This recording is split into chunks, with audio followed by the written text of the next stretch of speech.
तो फ्रेंड्स स्वागत है आपका आज के इस नई वीडियो में। तो फ्रेंड्स आज हम इस वीडियो में बात करने वाले कक्षा 12 का यहाँ पर जीव विज्ञान के महत्वपूर्ण क्वेश्चन के बारे में, जो कि आपको मोस्ट इंपोर्टेंट है, जो कि आपके पेपर में पूछे जाते हैं। तो आज हम बताएंगे कि ये इसमें से आपको कितने नंबर के आने वाला है और क्या क्या आएगा, सब कुछ बताने वाले इस वीडियो में। तो चलिए शुरू करते हैं इस आज का वीडियो। तो सबसे पहले दोस्तों आपको आएगा यहाँ पर 2 अंक का यहाँ पर क्वेश्चन, ठीक है। तो 2 अंक का यहाँ पर क्वेश्चन देख लीजिए, ये मोस्ट इंपोर्टेंट है, ठीक है, क्योंकि ये क्वेश्चन पेपर में अक्सर पूछे जाते हैं। तो आप देख भी सकते हो क्योंकि त्रैमासिक और अर्धवार्षिक और प्री बोर्ड में भी ये क्वेश्चन आ चुके हैं। तो ज़्यादा से ज़्यादा चांसेस है कि इस बार भी ये आएंगे, ठीक है।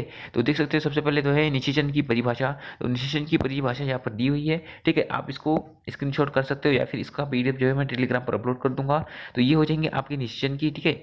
और दूसरा आ जाएगा यहाँ पर, ये हो जाएगा आपका दूसरा, ठीक है। दूसरा क्वेश्चन, हर एक आपकी हेडिंग एक आपका क्वेश्चन है, ठीक है, कि ब्रिज उपस्तुति के कोई 2 कारण। तो यहाँ पर 2 कारण यहाँ पर दिए हुए हैं, एक पहला कारण और ये दूसरा कारण, ठीक है दोस्तों। और हाँ दोस्तों, पेपर लीक होने के बारे में, ठीक है, बिल्कुल भी मत सोचना, क्योंकि पेपर लीक तो हो गए, ठीक है ना। ये बात गलत नहीं है कि 2 दिन पेपर आपके लीक हुए थे, पर अभी जो है आपका फिजिक्स का पेपर लीक नहीं हुआ है, ठीक है। लीक हो भी गया है तो पर वो आया नहीं था, ठीक है। तो इसी कारण से है आपके पेपर इस बार अच्छे नहीं गए होंगे। तो इसलिए मैं कह रहा हूँ कि इंपॉर्टेंट क्वेश्चन से ही तैयारी कर कीजिएगा, ठीक है। इंपॉर्टेंट क्वेश्चन से तैयार कर लीजिए। और अगर इंपॉर्टेंट अगर आते भी है, ठीक है, सुबह के टाइम अगर आते भी है तो हम हमारे टेलीग्राम चैनल पर आपको प्रोवाइड कर देंगे, ठीक है। तो ये हो गया आपका यहाँ पर 2 क्वेश्चन। फिर आता है यहाँ पर सेकंड क्वेश्चन, जो कि आपकी स्क्रीन पर शो हो रहा है। ये हो जाएगा व्यवसायी किसे कहते हैं, तो इसके कारण भी किन्वन किसे कहते हैं, तो इसकी पूरी डेफिनेशन यहाँ पर दी गई है। तो अगला आता है यहाँ पर, जो कि है आपका क्वेश्चन नंबर 4। यहाँ पर देख सकते हैं कि 2 कवक के नाम आपको यहाँ पर नाम लिखना है, ठीक है। एंटीबायोटिकों के नाम उत्पाद होता है, तो उसका भी यहाँ पर मतलब जो है पॉइंट वाइज यहाँ पर आंसर दिया हुआ है। इसका आंसर आप यहाँ पर फिलअप कर लीजिएगा और आपको बहुत ही अच्छे से लिखना है, क्योंकि आपके 24, ठीक है ना, 24 को आपका यहाँ पर 24 फरवरी को आपका ये पेपर है, ठीक है। तो ये सब जो है क्वेश्चन को तैयार कर लीजिए और हम इसके आगे भी आपको क्वेश्चन प्रोवाइड करेंगे जो कि मोस्ट इंपॉर्टेंट रहेंगे, तो इनको जरूर से तैयार कर लीजिएगा। फिर आता है यहाँ पर समष्टि की परिभाषा, तो उसको भी यहाँ पर ये जरूर से तैयार कर लीजिएगा। तो ये देख सकते हैं पूरी यहाँ पर डेफिनेशन दी गई है। और जो आपका अगला क्वेश्चन आ रहा है, तो अगला क्वेश्चन देख लीजिए यहाँ पर कि पारिस्थितिक तंत्र व जीवनों में अंतर। तो इस क्वेश्चन को भी तैयार कर लीजिएगा, ठीक है।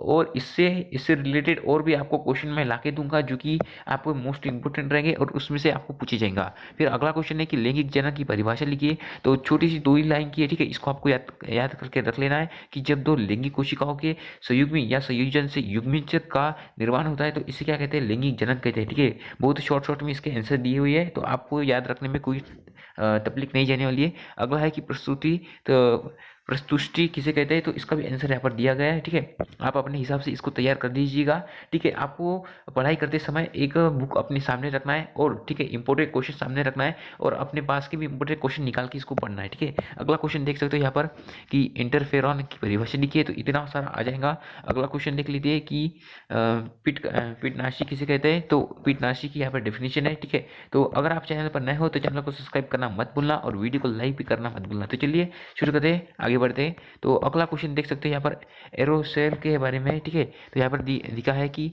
एरोसोल क्या है, ठीक है। तो इसकी डेफिनेशन भी यहाँ पर दिया है, तो आप इसको तैयार से जरूर से कर लेना, ठीक है। पेपर के बारे में पेपर के चक्कर में मत रहिए, ठीक है। अगर आप पेपर में चक्कर में रहोगे तो आज आपने देख ही लिया होगा आपका हाल क्या हो गया है पेपर में। तो इसीलिए कह रहा हूँ कि पेपर के चक्कर में मत रहना। फिर आता है अपमार्जक एवं अपघट्य में अंतर। तो इसको भी तैयार से जरूर कर लेना। अगला है कि जनन किसे कहते हैं, इसके प्रकारों को लिखिए। तो जनन की डेफिनेशन और इसके प्रकार यहाँ पर दिए गए हैं, क्योंकि जनन के प्रकार 2 होते हैं, अलैंगिक जनन और लैंगिक जनन, ठीक है। जो अगला है, तो अगला क्वेश्चन भी आप यहाँ पर देख सकते हो कि यहाँ पर अगला क्वेश्चन लिखा है छेदन क्या है, तो इसके बारे में आपको पूछा है, तो इसको तैयार जरूर से कर लेना। अगला क्वेश्चन प्राथमिक यहाँ पर वाहितमल उपचार या फिर द्वितीय वाहितमल उपचार में अंतर यहाँ पर आपको स्पष्ट करना है। तो दोनों में अंतर यहाँ पर 2-3 अंतर दिए हुए हैं, तो सिंपली आप इसको फिलअप कर लीजिएगा। मतलब इसको भी याद आप जरूर से कर लेना, ठीक है। अपने हिसाब से जरूर से इसको देख लेना। फिर जो अगला है कि प्रतिशीरण क्या है, तो इसका क्वेश्चन को पूरा आंसर यहाँ पर है, ठीक है दोस्तों। तो यार वीडियो को लाइक कर दो और चैनल को नए हो तो चैनल को सब्सक्राइब करना मत भूलना। अगला क्वेश्चन देख सकते हो, अगला क्वेश्चन आपके सामने है। अगला क्वेश्चन है कि परिस्थिति की किसे कहते हैं परीक्षा, यानी कि इसकी परिभाषा आपको देना है। तो छोटे छोटे आंसर है, 2-2 लाइन के, 3-3 लाइन के, ठीक है। 2-2 नंबर के ये क्वेश्चन है और आपको ये आ भी सकते हैं, ठीक है। तो किन्हीं 4 यहाँ पर ग्रीन हाउस प्रभाव के नाम लिखना है, तो यहाँ पर देख लीजिएगा। सब कुछ दिया हुआ है यहाँ पर। फिर जो आपका अगला क्वेश्चन आता है कि मनुष्य के नर एवं मादा अंगों के नाम आपको लिखना है, तो आपको पता ही होगा, ठीक है। नहीं पता है तो यहाँ पर लिखा हुआ है, ठीक है, आप सिंपली इसको देख लेना। अगला है कि निषेचन की परिभाषा लिखिए तथा इसका महत्व भी लिखिए, तो दोनों को आपको यहाँ पर फिलअप कर लेना है। चलिए आगे बढ़ते हैं। आगे का है कि संक्रमण रोग क्या है, तो संक्रमण रोग इसको भी तैयार कर लीजिएगा। फिर आता है फाइलेरिया के रोग को, यहाँ पर रोग के जनन का यहाँ पर आपको नाम लिखना है, तो नाम भी यहाँ पर दिए गए। या फिर जैव विविधता के 3 आवश्यक यहाँ पर नाम लिखना है, ठीक है। तो बहुत सारे स्टूडेंट यहाँ पर कमेंट करते हैं कि यहाँ पर जो है बहुत सारे यहाँ पर आप क्वेश्चन बता देते हो। तो देखो, आप अगर पेपर के चक्कर में रहते हो तो आपका टाइम वैसे ही वेस्ट होता है। इससे अच्छा जो मैं क्वेश्चन बता रहा हूँ उसको तैयार कर लीजिए, ठीक है, तो आपका ज़्यादा बेटर रहेगा। अगला क्वेश्चन है कि यहाँ पर जैव विविधता किसे कहते हैं, तो इसको भी तैयार कर लेना, ठीक है। ये दो लाइन के या जल्दी से जल्दी याद हो जाते हैं, ठीक है, दो लाइन के, ठीक है, आपके लिए दो लाइन के निकाले गए। अगला है कि आंतरिक निषेचन एवं बाह्य निषेचन में अंतर, इसको मोस्ट टाइम भी कर देना क्योंकि ये 2-3 नंबर के लिए आता ही है। फिर है टीका क्या है, तो टीका की परिभाषा यहाँ पर दी गई है। अगला क्वेश्चन, ठीक है, तो ऊतक संवर्धन के प्रकार को भी आपको लिखना है, या फिर ग्रीन हाउस प्रभाव के 2 दुष्परिणाम को भी लिखना है, ठीक है। यहाँ पर दिया गया है, सब कुछ दिया है, ठीक है। आप इसको इस पीडीएफ को डाउनलोड कर सकते हैं टेलीग्राम पर जाकर। अगला क्वेश्चन है कि असंगत जनन क्या है, ठीक है, तो इसकी डेफिनेशन यहाँ पर है। या फिर पुरुषों के वृषण गुदरगाह के बाहर क्या पाए जाते हैं, तो सब कुछ यहाँ पर लिखा हुआ है, ठीक है। आप इसको फट से जरूर लेना, ठीक है। हालांकि आपके पास इसके क्वेश्चन होंगे, फिर भी मैं इसके क्वेश्चन के आंसर जो है आपको प्रोवाइड कर रहा हूँ ताकि आपको किधर क्वेश्चन ढूंढने की आवश्यकता ना पड़े, ठीक है। अगर आपके इसका आंसर है तो आप क्या कीजिए, आपके सामने अपनी बुक रखिए, ठीक है, और इस पीडीएफ को भी आपके सामने रखिए, ठीक है। और अगर आपको मान लीजिए इसमें छोटे आंसर है, ठीक है, आपके बुक में, तो उससे पढ़िए, या फिर इसमें छोटे आंसर है तो इससे पढ़िए, ठीक है। जो जिससे भी आपको समझ में अच्छा आ रहा है, ठीक है, उससे पढ़ लीजिएगा। तो अगला क्वेश्चन है कि यहाँ पर कि प्रतिरक्षा या प्रतिरोधकता क्या है, तो इसको भी आप जरूर से देख लीजिएगा। अगला क्वेश्चन देख लेते हैं कि रेड रॉक बुक क्या है, इससे आशय दीजिए, तो सिंपली यहाँ से यहाँ तक हो जाएगा आपका क्वेश्चन का आंसर। अगला देखते हैं कि मृत्यु दर को परिभाषित कीजिए, या फिर इसके छोटे छोटे आंसर है कि अपार या प्लेसेंटा के कोई 2 कार्य लिखिए। अगला क्वेश्चन देख लेते हैं, ठीक है, यहाँ पर कार्य लिखी हुई है। अगला BOD का क्या है, तो इसका नाम भी यहाँ पर लिखा हुआ है, ठीक है, और इसके बारे में थोड़ा वर्णन भी यहाँ पर किया गया है, ठीक है। 2-3 नंबर के लिए इसको मोस्ट टाइम भी कर देना, ठीक है। आप 70 में से 70 यहाँ पर नंबर अंक ला सकते हो अगर आप पूरी तैयारी करेंगे, ठीक है। तो फिजिक्स के पेपर में मैंने देखा था कि जो क्वेश्चन कभी भी नहीं पूछते हैं वो भी पेपर में आए थे, तो इससे अब आपकी हालत ही यहाँ पर जो है समझ सकते हैं कि आपकी हालत कैसी हो गई होगी। तो इसीलिए कह रहा हूँ कि आपको लगता है कि जो इम्पोर्टेंट नहीं है ना उसको भी पढ़ो, क्योंकि अभी जो एमपी बोर्ड क्या कर रहा है, जो इम्पोर्टेंट नहीं है उसको भी डाल रहा है साथ में, और जो इम्पोर्टेंट है उसको भी दे रहा है, यानी कि दोनों का 50-50% यहाँ पर आपको दे रहा है, ठीक है। तो आपको दोनों भी तैयार कर लेना है। फिर आता है जन्म दर की परिभाषा लिखिए, या फिर अगला क्वेश्चन देख लीजिए कि शुक्राणु उच्छेदन क्या है, ठीक है, इसका भी है पूरा का पूरा आंसर। या फिर डेंगू बुखार के किस मच्छर के काटने से होता है, तो आपको मच्छर का नाम तो पता ही होगा। आगे चलते हैं कि पेचिश रोग के कारण लिखे, तो इसके कारण यहाँ पर दिए गए, देख सकते हो आप। तो चलिए आगे बढ़ते हैं। तो आपका जो अगला क्वेश्चन आता है कि मध्य प्रदेश में किन्हीं 2 राष्ट्रीय उद्यानों के नाम लिखिए, तो यहाँ पर एक बांधवगढ़ है और एक कान्हा किसली है, तो ठीक है, बहुत सारे हैं, तो आप कोई भी 2 यहाँ पर लिख सकते हो, ठीक है, फिलअप कर सकते हो। फिर जो आपका अगला क्वेश्चन है कि टेफिटम क्या है, तो इसके बारे में भी यहाँ पर थोड़ा वर्णन कर लिया है दोस्तों। फिर अगला है कि एलर्जी क्या है, तो उसके बारे में भी यहाँ पर देख सकते हो, पूरा यहाँ पर लिखा है। आप इसको एक बार जरूर से पढ़ लेना। और हाँ दोस्तों, आपको अपने बुक में से अगर अच्छा पढ़ता हुआ मतलब समझ में आ रहा होगा तो आप अपने बुक से पढ़ना, ठीक है, बस क्वेश्चन को मिला लेना। और अगर आपको इस पीडीएफ में से सहायता मिलती है तो इस पीडीएफ का भी जरूर से इस्तेमाल करते जाओ, ठीक है। आप पेपर के पीछे भागते हो पर पेपर में से कुछ भी नहीं आता, तो इसीलिए कह रहा हूँ कि इसको तैयार जरूर कर लेना, ठीक है। फिर आता है औद्योगिक सूक्ष्म जीवों को किसे कहते हैं तथा समझाइए, ठीक है, ये हो जाएगा आपका पूरा का पूरा क्वेश्चन। फिर आता है संकटग्रस्त जीव जातियों से आप क्या समझते हो। अगला क्वेश्चन देख लेते हैं। अगला क्वेश्चन है कि अपघट्य किसे कहते हैं, तो इसको भी तैयार कर लेना। फिर आता है प्रतिलैंगिक जनन द्वारा उत्पन्न की गई संतति को फ्लोन कहा जाता है, ठीक है।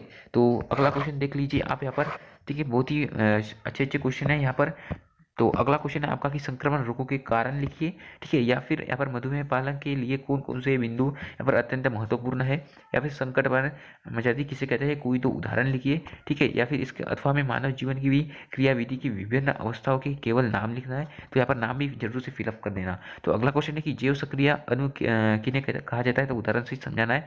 या फिर आपका जो लास्ट क्वेश्चन है, लास्ट क्वेश्चन आप यहाँ पर देख सकते हैं कि इंटरफेरॉन के कोई 2 लक्षण लिखिए। तो इसी प्रकार से आपका यहाँ पर मैंने जितने भी महत्वपूर्ण क्वेश्चन थे, ठीक है ना, 2 नंबर के लिए, 3 नंबर के लिए वो मैंने सारे बता दिया हूँ, ठीक है। जो आपका अगला वीडियो आएगा उस वीडियो में मैं आपको बताऊंगा कि 3 नंबर के और 4 नंबर के आपके लिए मोस्ट इंपोर्टेंट क्वेश्चन की कौन है से है, ठीक है। तो बहुत सारे लोग मुझे यहाँ पर कमेंट करते हैं कि ये जो क्वेश्चन है वो आपने बहुत सारे बता दिए। तो देखो यार, आपको एक बात कहना चाहता हूँ, ठीक है, जो जितनी मेहनत करेगा, ठीक है। तो मान लो एक स्टूडेंट ने यहाँ पर जो है, एक स्टूडेंट ने यहाँ पर ठीक है, उदाहरण के लिए एग्जाम्पल के लिए मैं बता दे रहा हूँ, एक स्टूडेंट ने यहाँ पर जो है 10 सवाल को यहाँ पर तैयार किया है, ठीक है ना, 10 सवाल को तैयार किया है, और एक स्टूडेंट ने यहाँ पर 50 क्वेश्चन को तैयार किया है, ठीक है। पर पेपर में ओनली यहाँ पर जो है 20, ठीक है, 20 आ रहे हैं। तो 20 क्वेश्चन आ रहे हैं पेपर में, तो इन्हें एक बच्चे ने 100, मतलब एक बच्चे ने 10 किया है और एक बच्चे ने 50 क्वेश्चन किए। तो आप इससे अंदाजा लगा सकते हो कि अगर जो बच्चा यहाँ पर जो 10 क्वेश्चन करेगा उसके कितने परसेंटेज बनेंगे, उसके कितने मार्क्स आएंगे, और जो बच्चा यहाँ पर जो है 50%, यानी कि जो 50 क्वेश्चन यहाँ पर याद करके जाएगा तो उसके कितने बनेंगे। तो ठीक है, तो जो ज़्यादा क्वेश्चन करेगा उसको ही ज़्यादा चांसेस रहते हैं कि वही जो है अच्छे से लिख पाता है, अच्छे से नंबर ला पाता है, और उसके परसेंटेज जो है वो हाईएस्ट बन पाते हैं। तो इसलिए कहता हूँ कि पढ़ने में आलसी मत कीजिए, ठीक है। आपके पास बहुत समय है अभी, तो पढ़ना स्टार्ट कर दो। ये तो बायो है, इसलिए बायो में टेंशन नहीं है, ठीक है। ये फिजिक्स केमिस्ट्री नहीं है जिसमें आपको बहुत सारे डाउट आते हैं, तो ये बायो है। तो इसलिए कह रहा हूँ कि बायो में फटाफट ये इसको रटना चालू कर दो, ठीक है। रटना तो नहीं कर सकते, पर एक प्रकार से इसको जो है इसकी रिविजन करना चालू कर दो। तो दोस्तों, अगर ये वीडियो आपको अच्छा लगा तो वीडियो को लाइक कर देना, और नए चैनल पर नए हो तो चैनल को सब्सक्राइब करना मत भूलना, क्योंकि हम इसी तरह से रिलेटेड क्वेश्चन लेके आते रहते हैं। तो चलिए मिलते हैं नेक्स्ट वीडियो में, नेक्स्ट तब तक के लिए जय हिंद, जय Bharat, take care, bye bye.